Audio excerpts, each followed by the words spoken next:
Okay, that's going to create an echo if I remember correctly, Michael, right? I have to try to.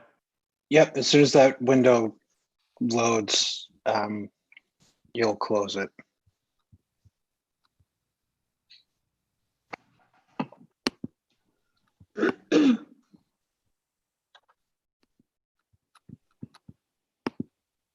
All right, I closed it and I believe.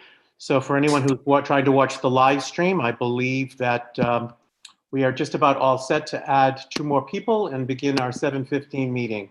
And I'm just adding in Trevor and Dr. Gilson. Mr. G, So Paul, your setting is a little, no, never mind, it's going back. All right, you look good. looking, okay. Sorry. All right. Michael, I think you have everybody. Do you want me to begin recording? Right, Samad couldn't make it tonight. Okay. So you ready to go? I'm recording into the cloud, correct, Mr. Boyce? Yep. Looks Okay. like you are. I So have good a couple evening. options. What's that? Sorry, so I have a couple of options. I was just making sure I was recording to the right place. All right. All right, I'll get going. So good evening. This is the King Philip Regional School Committee remote meeting for Wednesday, September 30th. This open meeting of the King Philip Regional School District is being conducted remotely, consistent with Governor Baker's executive order of March 12th, 2020, due to the current state of emergency in the Commonwealth due to the outbreak of the COVID-19 virus. In order to mitigate the transmission of the COVID-19 virus, we've been advised and directed by the Commonwealth to suspend public gatherings, and as such, the governor's order suspends the requirement of the open meeting law to have all meetings in a publicly accessible physical location. Further, all members of public bodies are allowed and encouraged to participate remotely. The order, which you can find posted with agenda materials for this meeting, allows public bodies to meet entirely remotely so long as reasonable public access is afforded so that the public can follow along with the deliberations of the meeting. Ensuring public access does not ensure public participation unless such participation is required by law. This meeting will present public comment during that designated portion of the meeting. As directed in the posting, public comment should have been emailed to the superintendent of schools prior to the start of the public comment section of the meeting and will be read by the superintendent on the commenter's behalf. For this meeting, the King Philip Regional School District is convening by Zoom as posted on the district's website, identifying how the public may join. Please note that this meeting is being recorded and that some attendees are participating by video conference.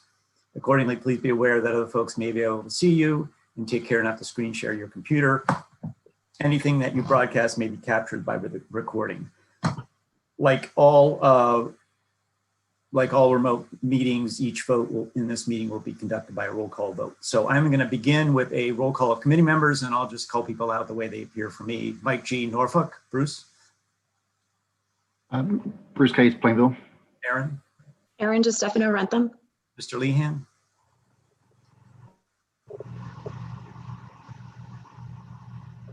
Jim Lehan, Norfolk. Mr. Killian. Jim Killian, Rentham. Michelle. Michelle Shaw, Plainville. Sarah. Sarah Ward, Norfolk. Trevor. Trevor Knott, Rentham. Okay, great. And let's see, Mr. Zinni, I believe we have received some public comment, Yes, sir. and We we'll read that during the public comment period. Yes, we have 5 public comments that I received, and I have my email open on a separate computer and confirming that I have received no other emails. It is important to say that I have received some emails from parents over the last few days with various comments, but they've been personalized as opposed to these have been designated specifically as public comment letters as we've asked them to on the website. So the first one reads, Dear Mr. Zinni, I applaud your recommendation to move the phase 3 hybrid learning on October 16th for the King Philip School District. I firmly believe that remote learning contradicts the vision and mission statement for the King Philip School District. The purpose of a high school and middle school is not simply to convey facts through a sterilized laptop window. If we wanted that, we could all homeschool our kids through numerous highly polished services such as Khan Academy. Rather, the purpose should be to foster student, teacher, and student-student interactions. My 7th grader does not know anyone in any of her classes because her cohort does not include any of her elementary school friends or acquaintances. The current remote learning simply does not foster the development of new interpersonal relationships. The risk to KP students due to COVID is extraordinarily small. According to the CDC, for students aged 5 to 18 years, there have only been 77 COVID deaths nationwide. This is 6 times smaller than the number of deaths in the same age group due to influenza in 2017-2018, in parentheses, 528 deaths. Similarly, the risk of COVID to young people or young parents and teachers 19 to 44 years old is only about 2 times larger than the number of deaths in the same age group due to influenza. Furthermore, the current risk for Massachusetts is substantially lower than for the majority of states, and ongoing improvements in treating COVID promise to further lower death rates. Additionally, the CDC ensemble predicted for Massachusetts is for the death rate to remain at the current low levels for the next 4 years, so dire predictions about cases spiking in October are unfounded. Of course, if cases do spike, or if the CDC ensemble predicts changes, then only then would it make sense to consider returning to full-time remote learning. For older parents and teachers, the COVID risk does increase substantially, particularly for those with underlying conditions. I believe the KP School District has already made allowances for those at risk to opt out of in-person learning and teaching. Finally, the phase 2 hybrid learning plan does not really make sense. The relative risk of COVID transmission due to the increased in-person time of phase 3 is small. The concept of rushing home after a half day of in-person learning to watch another 45 to 90 minutes of remote learning seems perilous at best. Furthermore, I strongly suggest the school district revisit the concept of live streaming the in-person classes.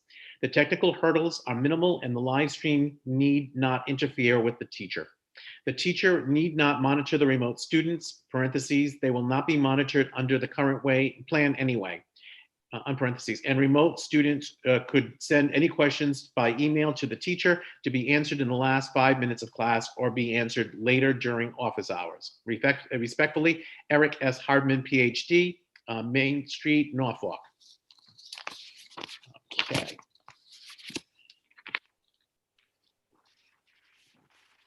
Comment 2, to the King Philip Regional School Committee. My name is Kelly Durfler Murphy, and I live at 2 Thayer Road in Plainville. I respectfully request that this letter be read into the record. I am writing to express my concern regarding the item on tonight's agenda to consider our KP schools moving from phase 1 remote directly into phase 3 hybrid. With all due respect, I do not believe the current information available supports a change in this direction. The most successful strategies against COVID-19 so far have required an exorbitant amount of patience and thoughtfulness on everyone's part. There can be little argument that controlled, moderate changes followed by brief observation periods have proven successful in all states that are reporting lower infection rates. KP schools have had very few setbacks in our Herculean effort to get our children back in school, but it is worth noting that 1 or more of our 3 towns have been reported in the red zone at least once over the last 6 months, and overall the Massachusetts daily infection rate has doubled since July and is not currently trending in a good direction. In previous school committee meetings, when members and parents questioned the original return to school proposal, this committee paused to consider options and examine all the data before a vote was taken. I hope the same considerations are taken into account in this circumstance. Regardless of what you personally believe, it is vital that this committee carefully examine any available information, data, and all available science to determine if it supports this sudden change in direction. For instance, I have heard that some teachers have doubts about the effectiveness of phase 2, but that does not in of itself indicate a request for the immediate move to phase 3, but rather could equally support that we remain in remote learning until infection rates decline or a vaccine becomes available. The hard truth is that there are still too many unknowns, and getting new information about this virus almost daily proves this very point, especially where children are concerned. It's easy to forget that there was virtually no research involving the 12 to 17-year-old age group until very recently. The fact that studies have now shown that children are extremely proficient at transmitting the virus and taking it home to more vulnerable family members is just one example of the kind of information being uncovered. According to a report issued just this past Monday by the CDC, teenagers are twice as likely to be diagnosed with COVID-19 than younger children. And in separate data also released Monday, the American Academy of Pediatrics reports the overall number of pediatric cases has soared past 600,000. While this information may be new to some, with over 40,000 new infections across the country daily and a winter season approaching that worries every prominent epidemiologist, it does not seem the time to change a successful structured learning plan. I urge this committee to use the caution and consistency you have continuously demonstrated in regard to this pandemic and the safety of all our children as you consider this proposed change. Thank you. Okay. Comment 3, to the school committee. My name is Julie Retzlis and I am from Norfolk. I have girls in 7th, 10th, and 12th grade at KP. I want to share some feedback during the public comment part of tonight's school committee meeting. I have thoughts on 4 related topics. Topic 1, I heard that you will be discussing the option of skipping past the first phase of hybrid learning and moving directly to the second phase of hybrid. I am not sure of all the reasons you had for a 2-phase hybrid approach, but I think it is a viable idea to skip straight to the second part of the phase. There is a lot to keep track of, particularly in that first hybrid phase, and I think it would simplify the schedule for students and parents to skip to the second phase, which is more straightforward. Also, it seems like a lot of work to get to school for 2 half-days while not getting much bang for the buck. I think it would be beneficial to get the kids in school for 2 full days and have them meeting with their teachers for 2 full classes in person. Topic 2, I am still unclear on how the students are going to be taught during the 2 days that they are remote. You previously mentioned the idea of robust assignments. If the teachers are going to provide engaging work for the kids, that is good, but normally the teacher would have the whole week to impart new material.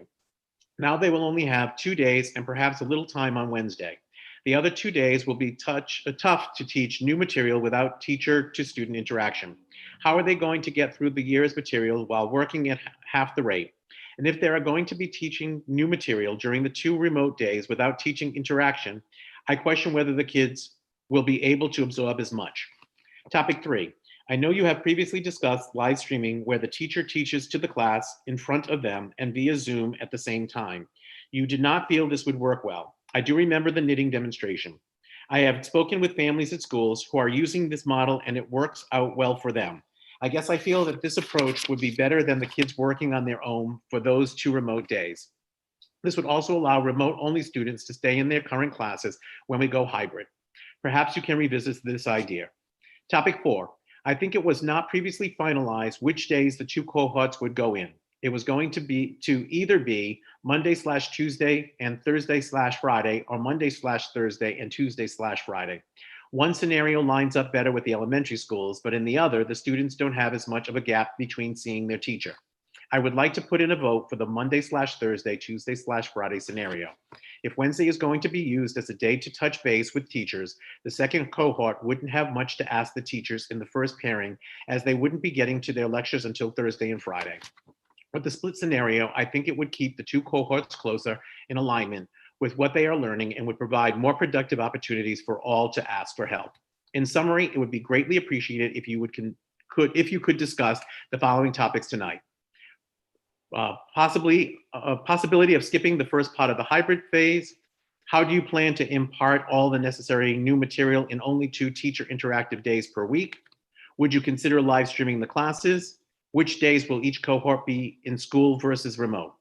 I also wanted to share that the first phase of remote learning seems to be going very well from my vantage point.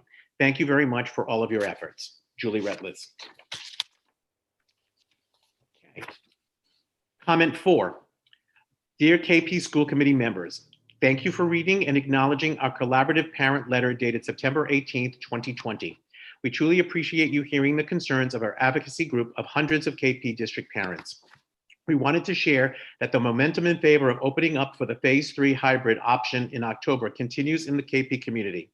We had 112 parent signatures on our initial letter and have recently garnered 90 plus more, bringing the community support for bringing kids back to 200 plus parents. Those new signature names are attached to this list. As we see the item on the agenda for tonight's meeting, please know our community parent group is behind you in the effort to offer the choice of in-person classroom learning to our children. Sincerely, Kendra Canali, Jill Lawrence, Tracy Malloy, and I will forward you that particular email after the meeting's over so that you will have the list. I don't think we need to read the 90 names as part of the public comment section. And finally, Mr. Zinni and members of the school committee, I start this email with the, I have spoken with Mr. Zinni as well as Dr. Mobley, and their time was much appreciated in this matter. I, however, feel there are still too many potentially outstanding issues with the plan to move forward. There has never been a time when I have felt the need to write so many notes to a body elect as I have recently. To even have on the agenda this evening to move directly to phase 3 out of the fully remote model is a slap in the face to all of the parents who sat through countless meetings and commented or waited with bated breath for a vote on the reopening plans for the high school. When this phased reopening plan was announced, I was relieved and frankly so grateful that our school district have put so much effort into making a transition into school and making that transition work for all students to try to get everyone back into the school, excuse me. The plan is 3 very good phases which allow kids to ease back into the education which they were hoping for, waiting for the vaccine to become available. There are countless parents who believe that the kids should be fully in school, but there are countless others who believe we should be taking this measured approach. And when this was announced, it was a first glimmer of hope I had of my children seeing the inside of the school building. Phase 2 was based upon a number of items based upon the countless meetings with Dr. Mobley and school committee meetings. One of the items was a measured approach to the safety of our children. It was an approach which introduced certain aspects of the day without introducing others, without compromising the education of our children. Movement to phase 2 was based science and data, movement backwards. If necessary, was proposed to be based upon science and data. What science shows that moving in a less measured approach is the best way to go. Right now, the way in which the phases are laid out, if any children stays remote for any reason, there is only one time during the week, Wednesday, for 15 minutes that these remote children will see their actual teacher. I have been told by both Mr. Zinni and Dr. Mobley that they are actively working on a plan for the remote students that won't allow this to occur. However, how can the school committee act on a plan tonight that potentially leaves 30% or more of their students behind? The purpose of breaking the hybrid learning into 2 phases originally was to work through some of the nuances to the mixed learning scenarios. How can we say we are ready to move or skip a phase when we are no longer talking about an equitable education? It seems like this vote would be premature without any of the additional information on how it would work. There are a lot of promises that it will work, but until those are vetted and discussed, how do we know? You can't have a substitute for some classes. For example, AP classes have teachers which need to be certified by the state. So for quite a few AP classes, there is only one teacher who can teach these classes. The promise with this hybrid plan was that all of the kids were able to have their teachers. There would be no changes with the switches between remote and hybrid. The current plan in this 2-day hybrid only allows them to see their AP teachers to see them 15 minutes a week. We were told this multi-tiered plan would fix this and allow the children to see their teachers. So it comes down to whether the education is equitable in this future phase. Without more information, how can we say that the children are getting equitable education if they choose remote? By choosing or by doctor's orders, they now only can see the teachers they have gotten used to for 15 minutes a week, based upon everything we currently know. Shouldn't we allow the administration the time to figure this out and allow the information to be vetted before the school committee votes on the skip a phase? There may not be increasing numbers in our immediate 3-town district, but there are increasing numbers in the area. Attleboro met just last night about returning to full hybrid learning. Our children may not be from Attleboro, but our teachers may be. The school has a diverse population of teachers and administrators coming from other communities and back to our high school, potentially changing the tracing of our metrics and interactions. We are 2 weeks from this plan, 2 weeks for everyone to change everything that they have in place for all, 2 weeks for the kids, once again, to have to change their expectations. I believe if the school committee votes to move directly to phase 3, they are voting for their own beliefs, not in the best interest of the children of the district. Daniel Campbell, Plainville, Mass. And that concludes the 5 comments that I received and were asked to share with you this evening. Okay, thank you, Paul, and thank you those who submitted comments for the thoughtful information and opinions, and we appreciate that. I think we will then move to discuss the item on the agenda. I don't know, Mr. Zinni, if you want to speak to that recommendation. Certainly, Mr. GA. I'll tee it up quickly if I can, and then I'll be glad to answer questions for you. As you know, back in the beginning of August, we were asked to put together a plan for reopening schools. At that time, we knew that we had just seen in July some numbers in the 3 towns that were high and that they were attributed to the 18 to 26-year-old population. With that being said, and not a lot of data moving forward, we tried to create a plan that would ease us back into the school system in a very effective way, allowing us to move from one step to the next and putting each of those pieces in place.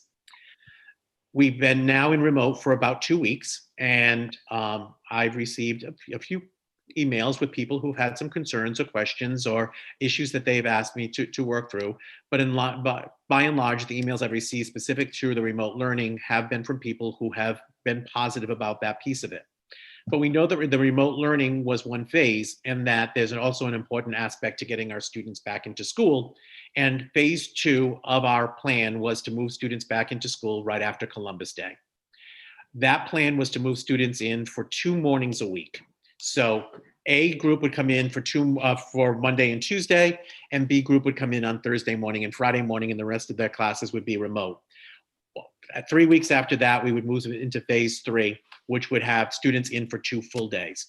So going from 20% in to 40% in. One of our biggest hurdles at that time was trying to figure out how to accommodate all of our students during the lunch period to safely get them in and out. And that was a major factor and one of the reasons why we were looking to phase this in slowly. We have worked very, very hard, and I have to give some real kudos to the very creative and innovative high school team who have figured out some very interesting ways of trying to manage the lunch scenario. And one of them is to actually create QR codes throughout the building to keep track of all of our students, including their attendance when they arrive and their lunch choices during the day. And this will allow us to then keep track of where our students are, who's entered the cafeteria and such each and every day. So we now are feeling much more confident from that time period that we can accommodate the students all day rather than just a half day.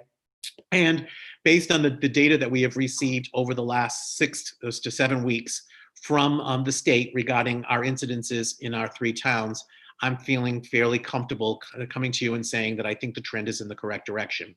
While I know that our communities have had 2 out of our 3 have been in the red zone, which is the highest risk zone, for a few weeks, we know that the reasons for that, and I've already put out those statements, and they were not student related.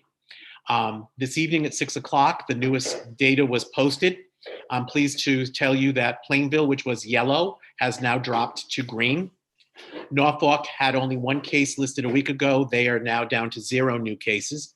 And Rentham, which was our main red zone, has now dropped to yellow, and their cases have gone down as well. So based on the trajectory that we're seeing, based on the information that we know, I'm making that recommendation. I will say, for one other reason why I feel this is really an important piece, the second phase was a real attempt to get the kids back into the building for that half-day period. But to do so, we created a schedule that, as I think one of the parents did mention in their comment, is quite convoluted, if you will. It was the best that we could come up with for that second phase, and I'm very proud of the staff that put that together. But we do recognize that it is probably the most difficult of all of the models for us to provide a sequential, well-organized teaching structure. And if we need to have that phase, then I strongly support it being in there. That's why we put it in there in the first place. But where we're seeing the situation as it is, I feel comfortable saying to you that we can move directly from phase 1 to phase 3, and that I think it would be better if we're going to be in hybrid. That model would be better for our students, and a more continuous sequential learning process for them. So that was an awful lot. You have a regularly scheduled meeting on Monday evening. So I know that lots of questions continue to come forward with you regarding all aspects of our reopening after Columbus Day. As you know, you're going to be walking through the high school before your general meeting. And then the main agenda item is for me to go over the updates for COVID. And I will spend a significant amount of time answering all of those other aspects. Tonight, this was just a special meeting for this particular vote because I felt that if we were going to skip a phase, it was important to let families know as soon as possible so that if anyone had to make special allowances, they had as much time as possible to do that. And so I thank you for agreeing to meet on an unscheduled night and putting this all together so quickly. Jim, Mr. Killian. Paul, thank you for that information. That was fantastic. I appreciate that. Regarding some of those letters in the public concern that had concerns regarding going straight into phase 3, is there any possibility you could address their concerns? I know you kind of talked about it, but if you could go a little bit deeper into it, I would really appreciate that. So there are a lot of different concerns along the way. But what I would say is the main one, there are families that have concerns about if their students stay completely remote, what will that look like? And I will tell you that I met extensively on Monday all afternoon, and Dr. Gilson was with me on that with our middle school, and then all afternoon on Tuesday with our high school to pretty much finalize the remote plan. And we have, I think, very strong remote plans that will provide our students a very strong remote learning option if they need to take that. I'm cautious about getting into the details tonight because we're still working out some subtle variables for both of those. And I'm confident I will have had those worked out by Monday, but I would feel better giving you a deeper explanation of that on Monday when I'm positive. I would hate to say something this evening and then have to backtrack a little bit and then have somebody disappointed or unclear because I only heard one meeting and not another. So if you'll indulge me with that piece of it, but that's one of the main concerns. I have spoken to a few parents directly who are concerned for a variety of reasons. I'll talk in broad strokes, but we do have students more than ever prior to COVID that have struggled with issues around mental health, anxiety, depression. You've heard me talk about that, as I said, before this whole pandemic happened. And so we're incredibly concerned about those students right now. We've put lots of resources out there. We've got a strong mental health team of professionals in both buildings that will be working with our students. And I've had a couple of conversations with parents who were concerned about their children jumping in too quickly and the anxieties that may be provoked with that. And so I am encouraging them, and I'm saying this publicly, that we will be glad to work with any student. So if an individual student needed to have a phased in plan, of a phase 2 kind of plan, we can work individually on that kind of thing to help a student to transition back in separately. We don't need to have that whole phase to help an individual student that might need it. I'll also share with you, Jim, that next week on Tuesday evening, the middle school is prepared to have a parent meeting, and on Wednesday, the high school to have a parent meeting so that we can present all of this information that I'll present to you on Monday in much more detail to parents and be able to answer all of their questions and provide them with all of that information that they're anxious about as we roll into phase 2 or the hybrid phase. I should be careful about how I phrase those phases. Okay, can I follow up, Mike? Yeah, the cohort A, is that Monday, Tuesday, or Monday, Thursday? So that's a little bit of confusion. In phase 2, it was cohort A was Monday, Tuesday, because they were doing half their classes on Monday and the other half of their schedule on Tuesday. And cohort B was on Thursday, Friday. One of the reasons why the sequential piece didn't work very well, because they had a full lesson in between. Hybrid 3 is AB, remote, AB. So if you're in cohort A, you come in on Monday and Thursday. If you're in cohort B, you come in on Tuesday and Friday, and everybody has remote lessons all day Wednesday. Okay, thank you. Trevor. Yep.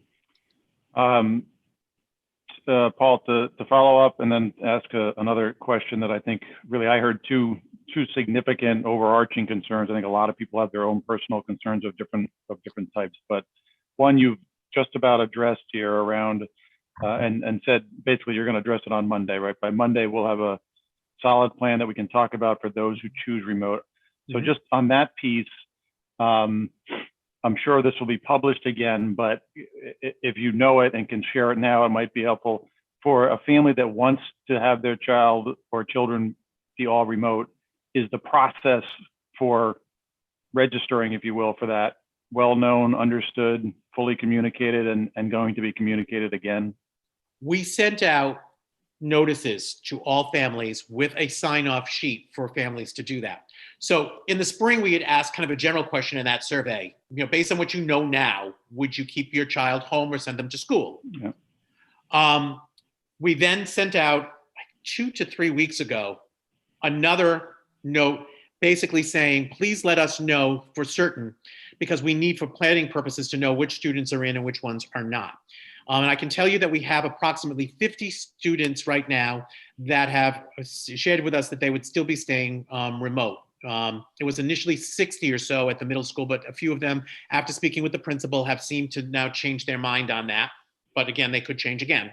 Yeah. At the high school, we have 97 students that have right now identified as wanting to stay remote. We are prepared to move those students back and forth as needed. We will be telling people who are remote, who want to come in person, that they need to give us 2 weeks notice to start coming in person, because we have to look at all of this, the space in the classrooms, the transportation and all of that. But the other side of that is that we have to be incredibly nimble for anyone who has to stay out. If we had a student, for example, that was tested positive, that student would have to be out until they were healthy again and could come back.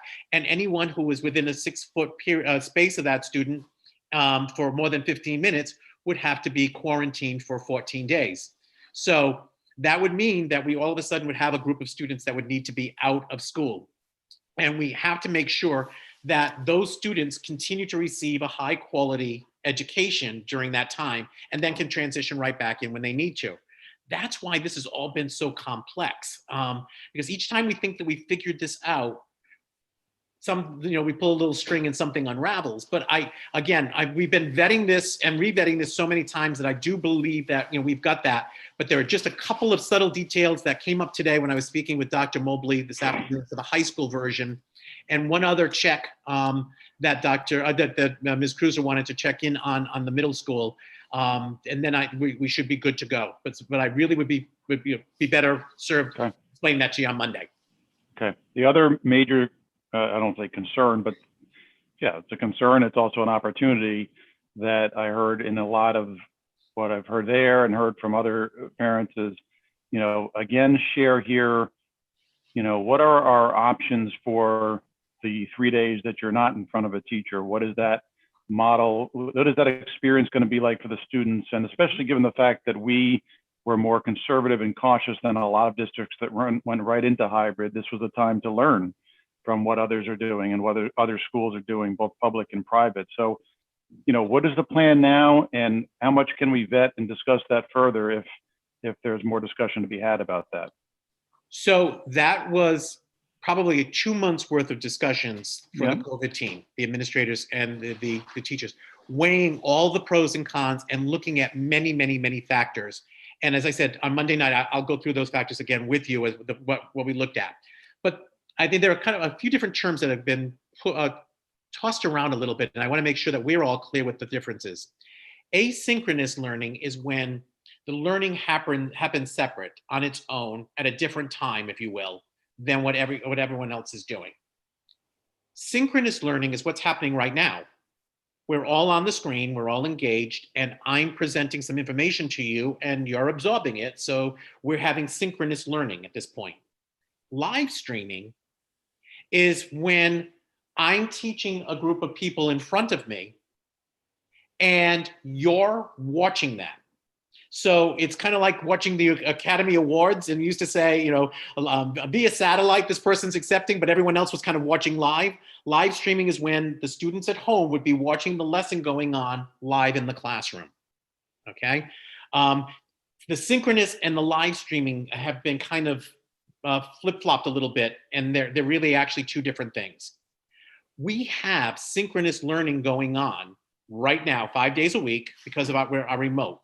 And when we go into the hybrid, our Wednesdays will be synchronous learning. Our teachers will be logging in every Wednesday and providing synchronous learning with our students. On the cohort days, the Monday, Thursday, or the Tuesday, Friday, students will either be in the classroom or they will be home. The cohort that is home, as of now, will have a rich, and the staff in KP is telling me I'm well overusing this word, but robust learning experience that they will be working on independently with opportunities throughout the day to check in with their teachers. And those will happen on the cohort days that they're home. Now, that's the way we have things mapped out right now. I know that there are people who intuitively feel that the live streaming option would be the best option. And there are some pros to that, but there are also some very strong cons. And again, if you'll indulge me on Monday night, I'll go through all of that with you and we can debate that through. What I would say to you, because some of it ties in with the conversation around the fully remote learning. And so I feel like I'll be getting ahead of myself if you would indulge me. I mean, if you need me to, I can expand further, but I really think I would be able to do a better job with all of this when I describe the remote part of it as well and factor that in for you. But what I would say is this, the plan that you approved and the association approved had specifically that the cohort that was not in school would be participating in asynchronous learning. So you would need to change the plan, and all would have to be in agreement for you to change that to synchronous or live stream or anything like that. Right now, moving forward, the first weeks would be asynchronous, and I would strongly recommend that that's what we continue with, because that's what we've been prepping for, and that's what we feel like we have in place and a good plan to do. But I would promise you that we're always going to continue to look at how things are going and continue to modify things. And if we find that there are better ways of doing things as we move along, that's what we want to be doing.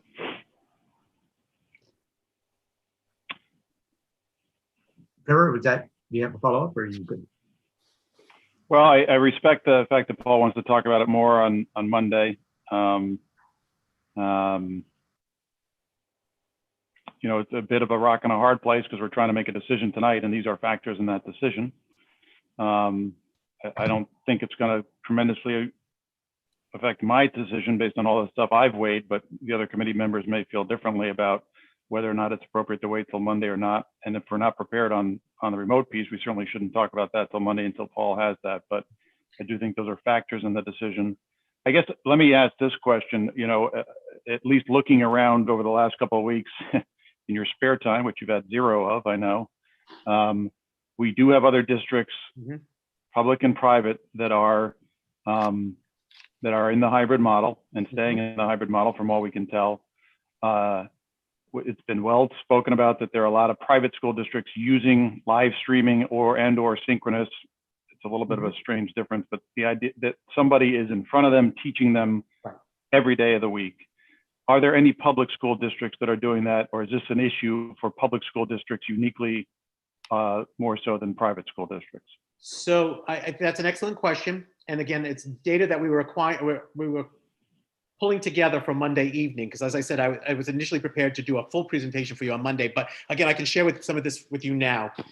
So Trevor, thanks to Dr. Gilson. Dr. Gilson, as we were putting it all together, had done a survey and continues to keep it updated with the assistant superintendents. And so she had a survey in 26 neighboring communities, southeastern Massachusetts, responded with what they were doing. So these are all public schools.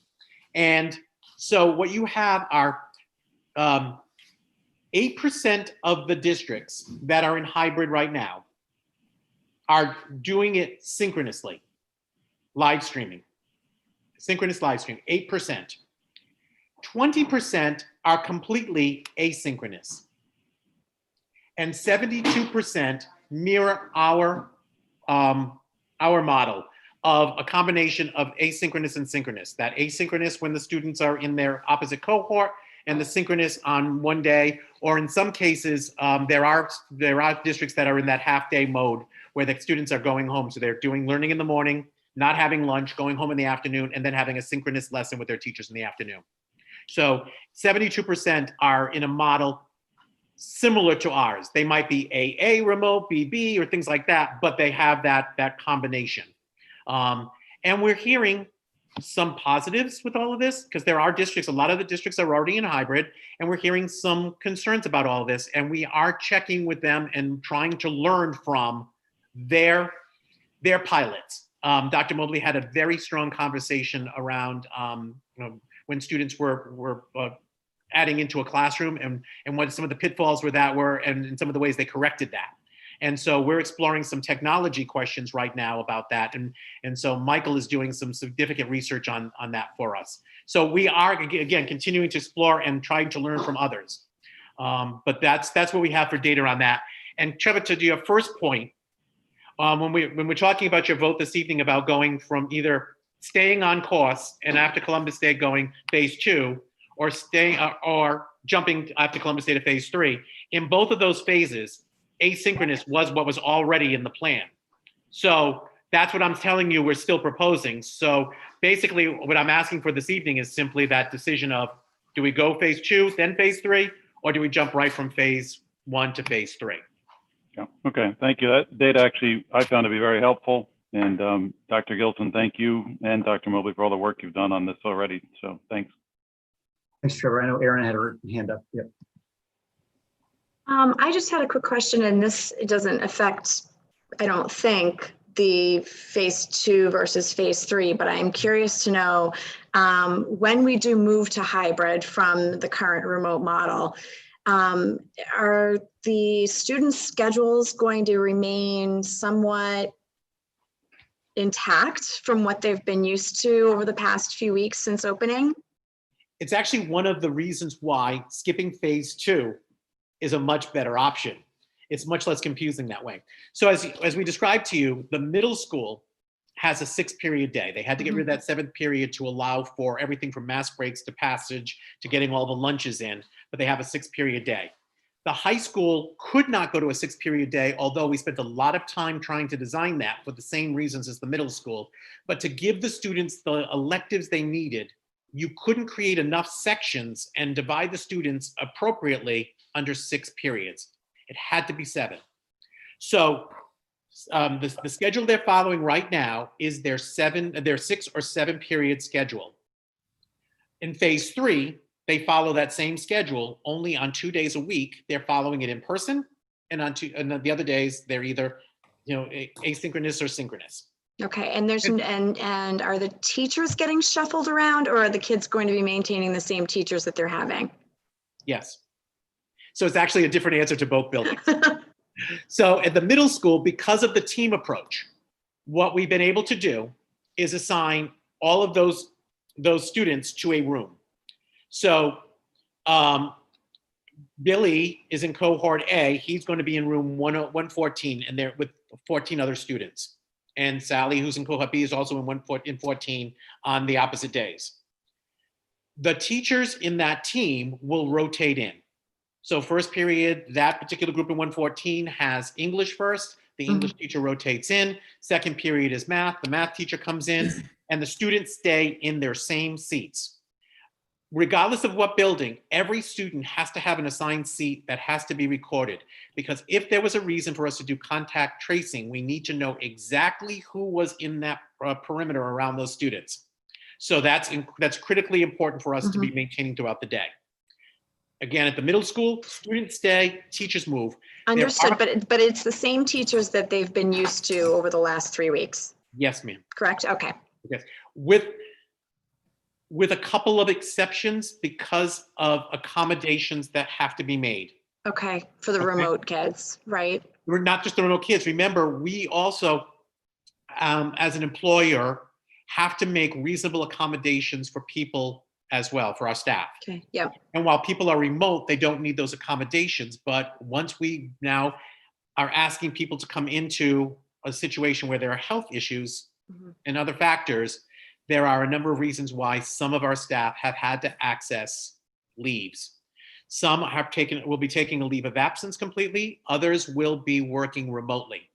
And so again, that will factor into my explanation to you on Monday evening as we nail down the last of those. But another reason why it became so difficult for us to put this all together, because we had to nail down our staff's needs as well as our students' needs. Okay. At the high school, if you're talking about the movement of students, the students have to move because they all have unique schedules. So the teachers have a room. And so the teachers will be disinfecting at the middle school, their learning space when they come into the classroom. At the high school students will have to disinfect as they walk into the room. Okay.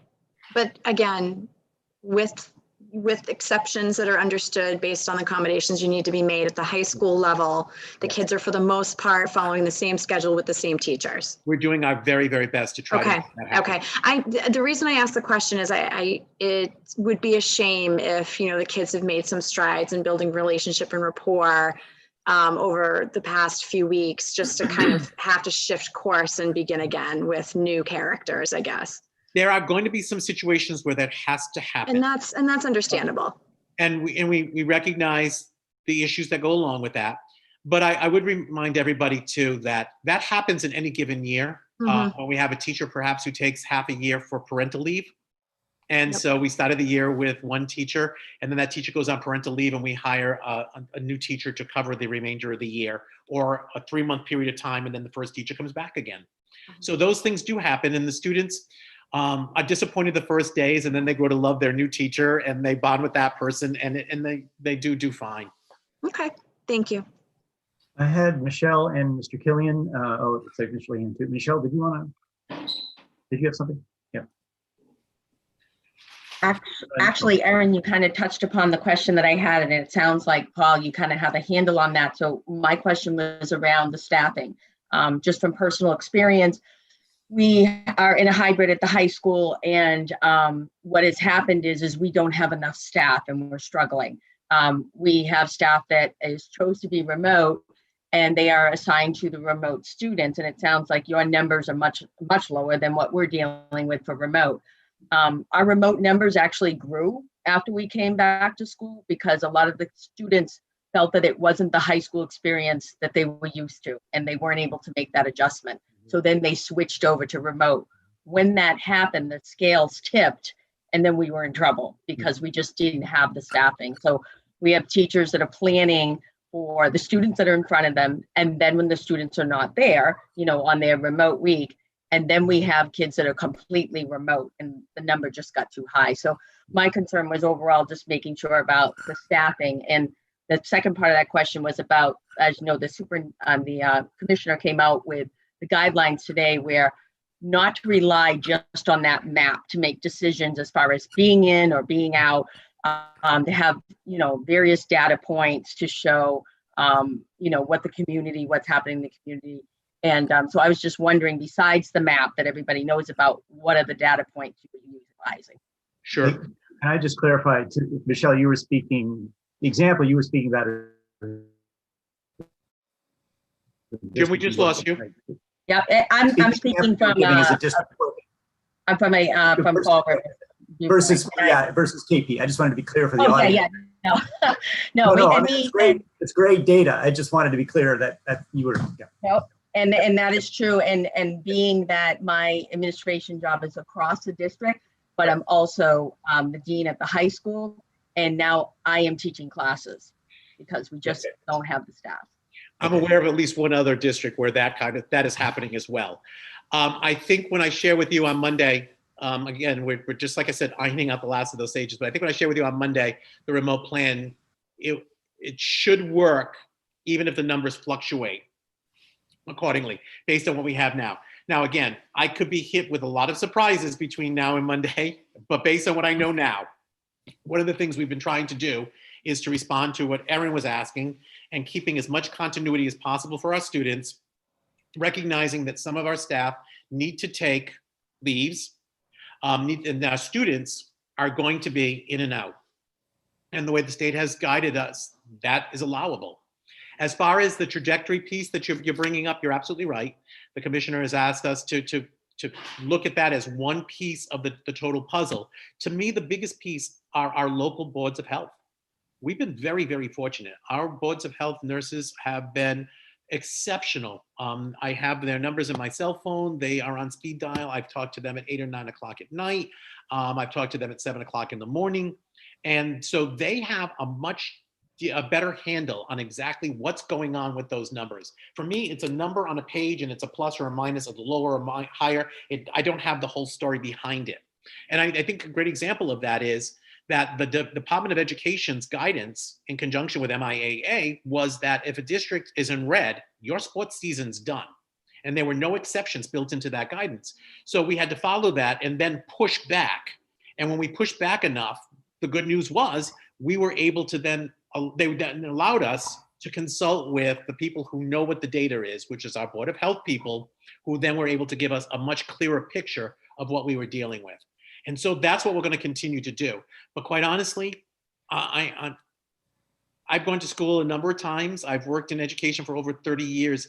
Ask me questions about curriculum and instruction. I feel fairly comfortable answering them and answering them with a great deal of confidence. Ask me medical students stay safe, and I am deferring to people who can answer that much better than me. You know, and so that's what I will continue to do. But there is no exact formula. There's no, if this number is this, then it equals that, and then you pass go and not collect $200. I mean, every situation is unique. And so we've got all of those data points that we'll be using and consulting on this. Thank you. I just wanted to ask about the data points, so I appreciate that. Thank you. Okay. Mr. Lehan. Paul, thank you, and Dr. Gilson for all the work you've done on this. I know there's no playbook, and it's not easy, and I'm sure very confusing, and everything changes on a daily basis. Most of the members have asked questions I wanted to ask, but I do want to get in more in depth, and it might be Monday more appropriate to more of the live streaming component of this and have a better understanding of the differences. I mean, I understand them conceptually, I understand them completely, but I think there are clearly benefits to the ability for the students to participate more in a classroom environment when they're in remote learning than just given a project and on their own.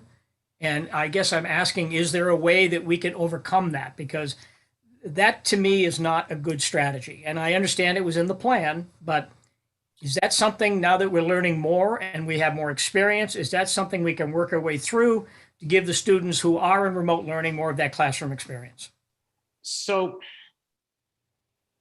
I understand intuitively why the live stream feels so appealing. I honestly do.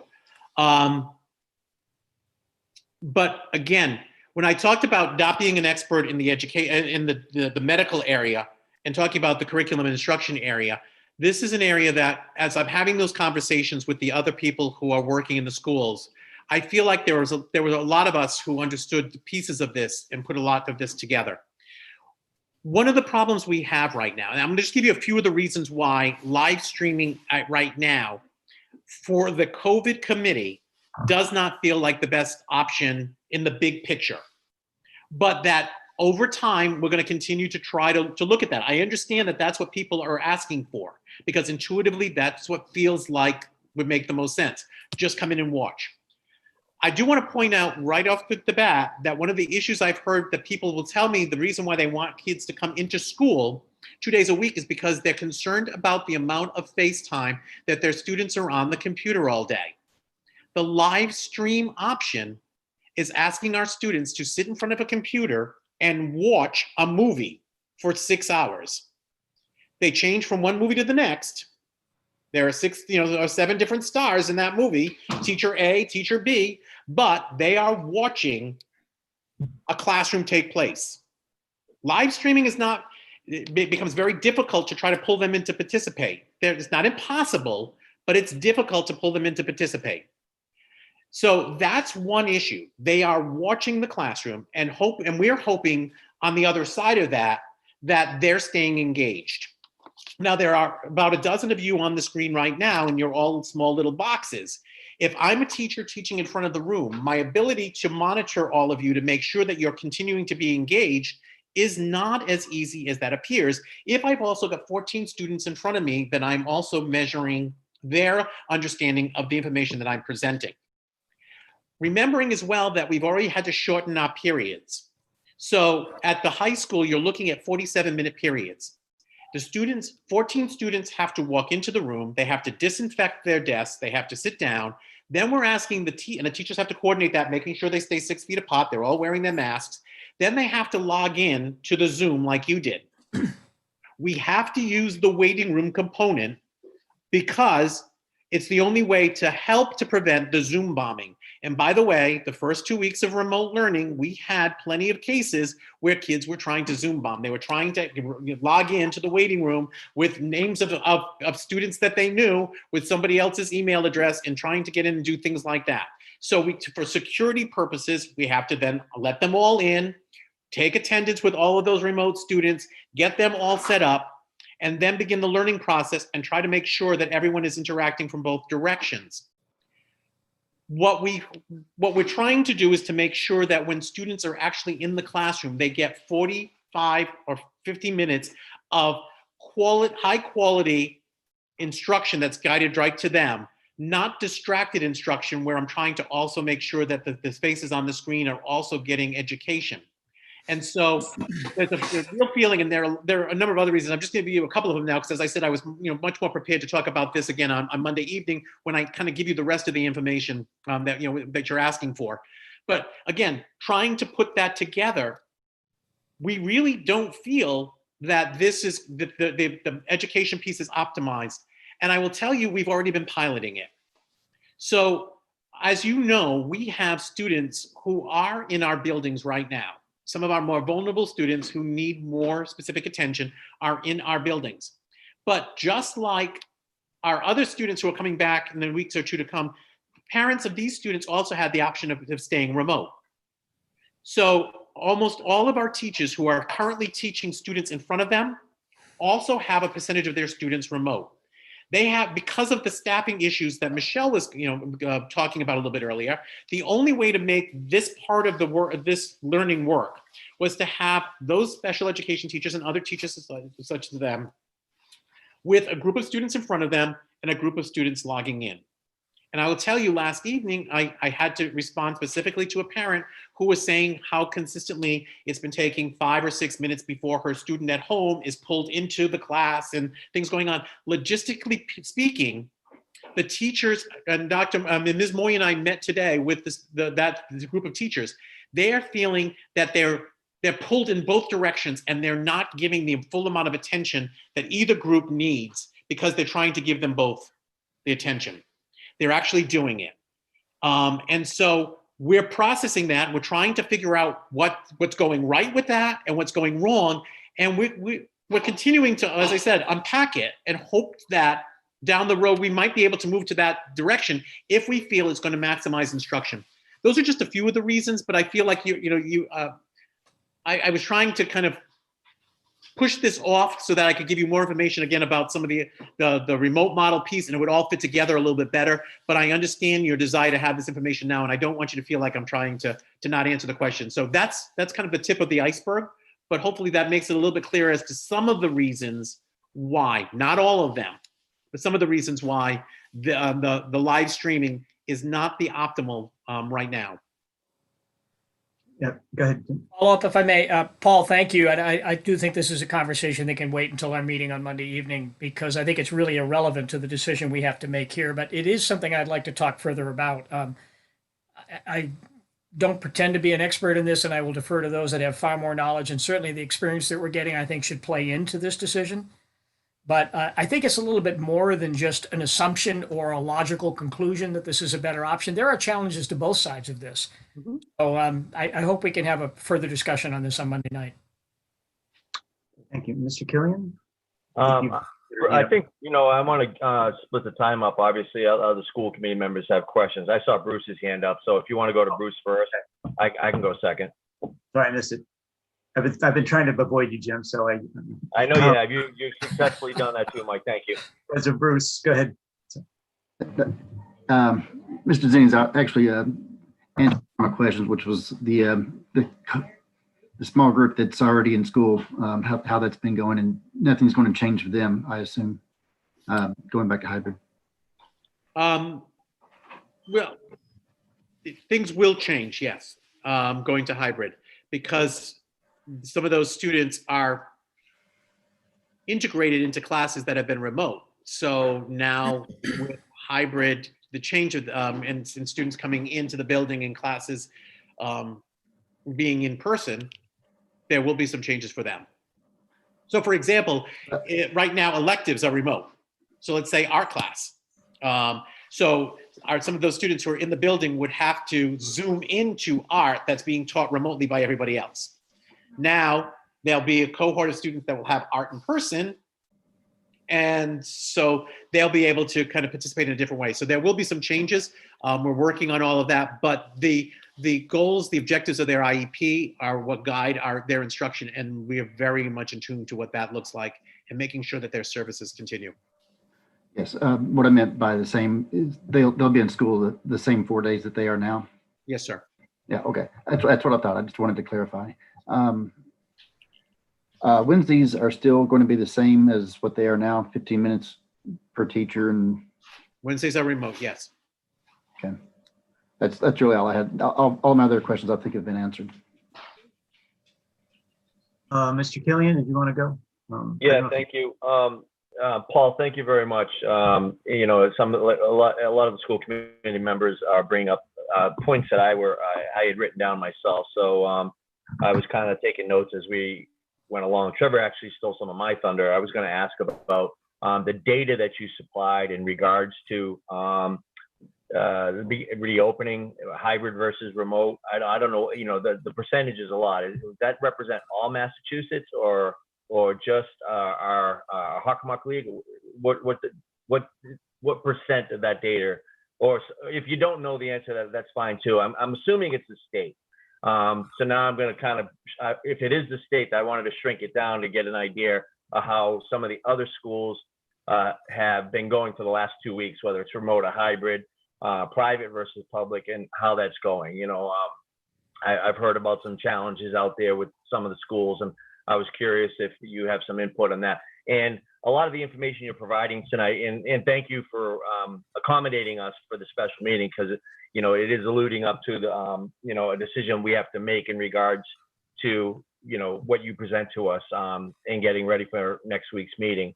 So I hate to keep asking redundant questions that you're probably getting a lot of. So I apologize for that in advance. But I am a little curious on the data, if you know anything regards to the last 2 weeks of school in our say our Hawk area, hybrid versus remote, if you have any feedback on those schools. We have the broad survey data. I have anecdotal data where I have been on meetings with superintendents. I would say, like me, Grecian formula is something that we're looking to invest, or the gray is coming in fast and furious, and in some cases it's disappearing completely. Everybody has different stories of things that are going well and things that they're struggling with. And some of it is even making the news. I'm sure if you're all watching, there are as many stories as there are districts out there right now, Jim. Everybody is doing the best they can, but I don't think anybody has completely and totally nailed it, because this is all brand new. And we're learning from each other.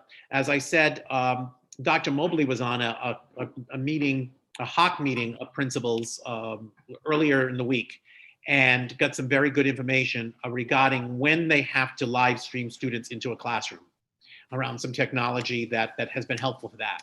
As I said, she only got that yesterday. We've then shared that with Mr. Boyce, and we are, for lack of a better phrase, unpacking that and looking at that to see if that can help us in some way. So again, we're talking to other districts to find out what's going well and what's not. But I don't have actual data to say these four towns. I will tell you, I have no data around the private schools. I've had some people who sent emails to me, and I believe in some cases they've CC'd you or sent it to you and CC'd me, where they're saying that the private schools have gotten it right. The private schools don't participate with the public schools in those conversations. So when I'm on a listserv, the private schools haven't joined in on those. The Massachusetts Association of School Superintendents, the private schools are not part of that. So I don't have solid data from any of those schools of what's going on. I suspect that there are differences in those schools, and there are some similarities. But again, I can't speak to that piece of it. All I can speak to is the public schools that I've talked with. Okay, no, I appreciate that. I didn't think you didn't have that, because I never heard anything in the past. But you look at a school like Attleboro High, which goes in a hybrid, and had a few issues in the last few weeks, as I think everybody knows. And then you look at a private school, say like Xaverian, we're in the hybrid model, but from what I heard, and again, is it hearsay? Is it real data? I don't know, but it seems like it's going well, you know. So that is something I'm just trying to hear the pros and cons of both. What's working for them is not working for them, or vice versa. So you know where I'm going with this, and I'm just curious, you know, from a just a work in progress model, you know, as we prepare to move forward and make a vote to go forward. I'm just trying to get all the data and all those data points in my head, so everybody's aware of it. That's all. So thank you for that. I was going to ask on Wednesday, when, you know, regarding everybody's remote, what's going on at the school during that time outside of just the teachers dealing with live streaming and teaching their kids remotely? So they're on with the students about half the day. And then the other half of the day, they're doing some office time with students. And some of that time there's professional planning time at that point. Remember, these other 4 days are looking very different for them because of the extra duties they have to do to monitor kids in the halls and the bathrooms and cleaning the desks and all of that stuff. So for us to get the schedules as tight as we could to get that learning time in, this gives them that time that they're losing on Wednesday to try to do that prepping time. And it gets all of the students out of the school, which gives us a chance to take care of some of the areas of cleaning and such that we can't necessarily do because of the high traffic that goes in there. I assume that's impacting our custodial staff on Wednesdays as well, and everybody's like all hands on deck kind of thing. We've got Joe and Larry is also here, but they've done a great job of flexing the custodial time. So they've created a third shift. So right now, for our average school days, you've got like the normal morning shift 7 to 2, and then we used to have the night shift. It ran to 10. Some of our staff have been moved to a kind of a middle of the day shift that are coming in like a 10 to 6. So that high need time at lunchtime when we have to get all that disinfecting done, we have extra hands on deck, and then they can run into the early evening. The teachers are being told that they have to be out of the buildings by 3, and sometimes pushing it till 3:30, because many of our teachers, as you know, are already in. They're working from the building already. And so they want to stay and they want to continue planning and they want to continue to do their work. But we've had to say to the staff, you need to be out by 3:30, the latest, so that our custodians can get in with the electrostatic machines and go through the buildings and go through all those classrooms and clean each night. And they can't do that with the staff there. So we have adjusted the custodial staff accordingly. We've gotten the extra equipment for them. And so we're in a good place with that piece. That's good. I just wanted to make sure, you know, if there was anything, what additional duties were taking place to help accommodate what they need to do to keep our school as clean as possible. One last question really quick. It kind of doesn't allude to this. Is there any update in regards to our fall sports? Do you know? We're in. Okay. They started on Wednesday. Go? Unfortunately, we were supposed to start on Monday. The good news was on Monday, we were able to tell them they could start on Wednesday. And they started with their practices and their tryouts on Wednesday. And knock wood, the last I heard, things were moving forward. And I literally did knock on wood because everything can change in a blink of an eye. But as of last I heard, we were on track in the way we want to be. Excellent. Thank you. Aaron. Not to belabor this, because I know we're going to talk more about it on Monday. But since, Jim brought it up and we've been kind of talking about it, I can tell you firsthand that Xaverian has indeed nailed the hybrid model. And I'm happy to discuss with you how they've done that. They are 100% live streaming for the kids that are at home, and the kids are very engaged when they're home. They've really figured this out. So again, Paul, I'm happy to give you a call and we can talk through, what our experiences have been with that model, and if there's any way we can think about it, incorporate it into our thinking, our planning, our discussions. I think it's worth talking about for sure. Aaron, I would love to have that conversation with you. So if, matter of fact, Thursday. I think what makes it easy, not easy, but I think one thing that's working in KP's favor is that we have that funding that we received that allowed us to provide a device for all the students. So I don't know where we're at with when those devices are going to be all in. I know that they were going to take some time for us to actually physically get them. But once the kids actually all do have their own device, I think that the live streaming piece could be very, very doable for us. We've been told still that we're on track to receive those devices sometime in October. And Michael has gotten an update saying that we're still on track. But again, I'm hearing stories from other districts where they believe that they were on track and then they've been postponed. And so where Michael has a good rapport with our distributor, I'm keeping my fingers crossed. But what we've heard is it's not the distributor's fault. They've been promised and then they don't get the shipment that they've been promised, and then they have to call their customers. So we're keeping our fingers crossed, but I won't believe that we have those devices ready to distribute until they're actually at the site. And then you're still talking about 1,200 devices that we're expecting in that all have to be prepped, ready to get out. So there's a lot that goes along with that. So that won't be really in place solidly. Best of scenarios, I think probably around the 1st of November. Yep.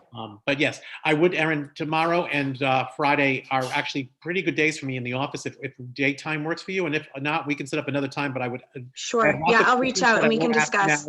But I would love to discuss, even if it's just a long-term goal. I mean, not long-term goal, but I mean, even if we have to start with the asynchronous model as we've been planning to do, but with the thought that we can nudge towards some live streaming. Maybe the live streaming is the piece that we incorporate a little more slowly. Maybe we try that out with some diverse groups and then see how that goes, and then it can balloon from there. But I think that I don't want it to be off the table. I think it's a really, really successful model at Xaverian in particular, and I think at Bishop Fee, and they're having the same success there too. So again, I'd love to have that conversation with you, and I can work around your schedule, so we can talk later this week. All right, great, thanks. Ms. Lehan. Thanks, Mike. If possible, Paul and Aaron, if agreeable to you, because I share that I think we need to take a look at that opportunity. I have several schools that have had some great success with live streaming, and rather than having two separate conversations, perhaps the three of us could participate in one conversation. I know there are issues with it, Paul. I know there are counter arguments to all of this. I understand, but it is something I'd at least, as Aaron, I think very well said, keep this door open. Is it something we could explore, phase it in, whatever? I think I've been saying that right from. And I understand that people understand that all students learn in different ways. I mean, I've got, I don't know, too many grandkids in your school system, and they're all learning in a different way. And I understand that, but I just hope it's something we don't throw out the door as not doable, and at least take a look at it. Jim, what I would say consistently, and I'm trying to put the message out there, is based on what resources we had, based on what we knew, we've worked the whole summer to make the best decisions possible for our students. I understand that. But we are always happy to continue to look at these things and revisit them and see what we can do to try to continue making that better. And that's not just about COVID. That's in general. That's why we have our professional development. That's why we continue to look at our test scores. It's why we go into classrooms and we visit. We have focus groups with the staff. We're constantly looking to get better at our craft. And we're going to continue to do that with this, because this is the first time we're doing it. So based on, I honestly do value the people who sat at those committee tables. We had an excellent group of administrators, and we had representation from both schools, from various departments, from special education, general education, various subject areas, all sitting together and brainstorming. And as I said, together, we came up with what we felt was the best plan possible, and I really loved working with them, and they were just devoted to this project. That said, we will continue to revisit this and continue to look at ways to get better. And if live streaming becomes something that's viable, then that's great. Yeah, Paul, please don't misunderstand the intent of the question. I don't think I did. I'm sorry, Jim. I didn't mean to imply that I did. No, I think that the plan that you and your staff put together was outstanding, incredibly detailed, an incredible amount of work, and I've said that several times. I think you guys did yeoman's work, and there is no playbook. We're learning as we go. Mhm. All I'm suggesting as we go through this now, we are starting to get some experience. We're starting to learn more, and that's, I mean, that's what education is all about. Mhm. Exactly. Is that we learn from those experiences, and if there is an opportunity, and there will be mixed views on this. I know, you know, as I said, everyone learns in a different way, and so I understand all of that. I just am asking that we evaluate this as we move through, and not close out the consideration. And I'm not suggesting you would. So I didn't want you to misunderstand that. I just I want the didn't. door open for that I think we opportunity. will, yeah, no, I Really think, didn't. And I would say, you know, the staff loves to tease me these days because we've created a whole bunch of new buzz phrases. They actually were playing like bingo to see which phrases I would use, such as robust and unpacking the problem. But one of the older phrases that we used over and over again was creating lifelong learners. I mean, that's been a mission of ours to create that for our students. And I believe that we have a staff that wants to be lifelong learners as well. Yeah, So we can and I do think the this, plan and that I you put absolutely together, appreciate your comments. I think the plan that you put together demonstrates that, Paul. No question. I think we are going to be discussing this more on Monday as well. And I think I guess the only point I would add, because I agree with a lot of what's been said, and as far as an open mind towards the future, because phase 3 is for the long haul, right? I mean, it doesn't have a definite end. Exactly. And you know, unless we regress or unless we have a cure. So I would imagine over that long haul that we will continue to improve. And I think that's the key. So that's the only comment I would add. Did anybody else have any questions or concerns they want to get cleared up? I'm not seeing any hands. We could move to a motion if someone is so moved, so to speak, to move the superintendent's recommendation to move straight to phase 3 hybrid model at the scheduled end of phase 1. So moved, Trevor Knott. Okay, is there a I'll second? second. Naren DeStefano. Okay, any further discussion? Seeing none, I will take a roll call vote. Mike G, aye. Bruce? Kate's aye. Mr. Killian? Jim Killian, aye. Mr. Lehan? Jim Lehan, aye. Trevor? Trevor Knott, aye. Michelle? Michelle Shop, aye. Aaron? Naren DeStefano, aye. Sarah? Sarah Ward, aye. Okay, and I would remind, thank you all, and I think a lot of thought, and I thank the administration for continuing to, we all have the same goal. We're all trying to move this in the right direction. And obviously you guys are paid to be accountable for the hundreds of considerations there are for every one of these changes. And so I appreciate that, and I appreciate the thought that went in it. I appreciate that the committee's comments and the public comment. I would remind everybody that we are meeting on Monday, and we will be going over, let's say, in more detail some of these considerations as we look forward to the beginning of the hybrid phase. The meeting is in person in the auditorium, mostly because the library space is being used for something. What time are we meeting before that, Mike? The committee can meet for a walkthrough at 6. The school committee meeting is at 7. Okay, thank you. Any further comments? There's nothing else on the agenda, but if anybody has any further comments, seeing none, I'll take a motion to adjourn. So moved. Mr. Lehan, motion. Mr. Killian, second. Mike G, aye. Bruce? Kate's aye. Mr. Killian? Jim Killian, aye. Mr. Lehan? Jim Lehan, aye. Trevor? Trevor Knott, aye. Michelle? Michelle Shop, aye. Aaron? Naren DeStefano, aye. Sarah? Sarah Ward, aye. Okay, we are adjourned. Thank you. Thank you all. Thank you, everyone. Thank you. Good night. Be safe. Good night. Good night, everybody.